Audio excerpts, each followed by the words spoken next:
So I guess let's start at the beginning, which is how did you come up with the idea to do Colorado Springs? I was actually inspired while I visited Amsterdam last fall, and they have a city campaign that's I Amsterdam, and it was a part of their city branding. And so, you look around, it's on, people are wearing it.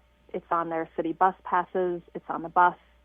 This logo I Amsterdam is pretty much everywhere, and you could just feel the people in the city grab onto that they really felt a part of it. I think that you can see when you're there that people feel some level of ownership of the city. I think that when people ask for things, I think that, for the most part, people are listening there and in many other places, and I just didn't feel that here. And this group of four of us have been talking about different things, different ideas that we could do to sort of take some of our ideas forward. And when I was literally on the plane home from Europe, this is how I just sort of came up with this Colorado Springs, because I think that Colorado Springs is not known for its color.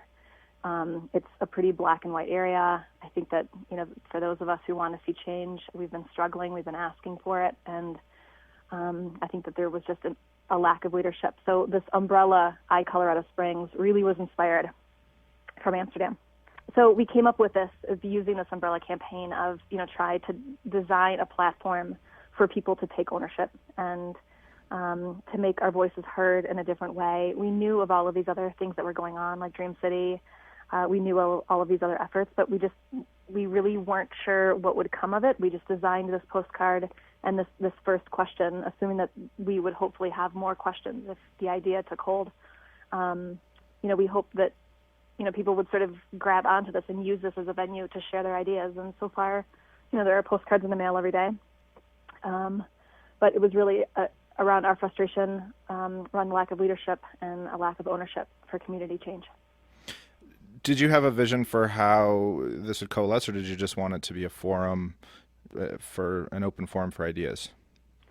Well, it was probably for a couple of reasons. I mean, openly for this, just a platform to share ideas, to allow people to see something, what other people were thinking. We also wanted to get a sense for, did people have really good ideas? I mean, we were sort of stuck in our own circles, and we were using the same language and we're having the same dialogue, but it was, with people who think like us.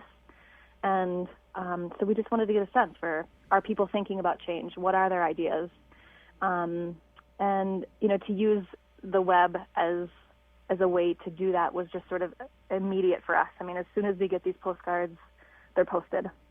So if you mail a postcard today, it should be posted within 2 to 3 days, depending on the U.S. Postal Service. Why the anonymity? And I think a part of it was that we really didn't want to make any of these ideas, anything about this project about us. It was really about the sense of ownership, people taking hold of this idea, sharing ideas, and then reviewing other ideas and taking it on.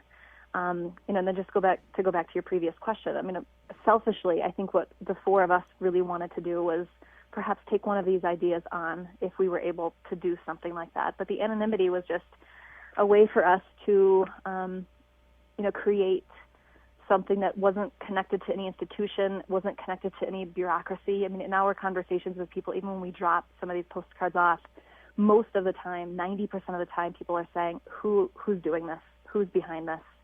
And, really our honest answer is, it's just for people who care a little bit and we want to see what else is out there. Mm-hmm. We just, we're obviously funding it on our own.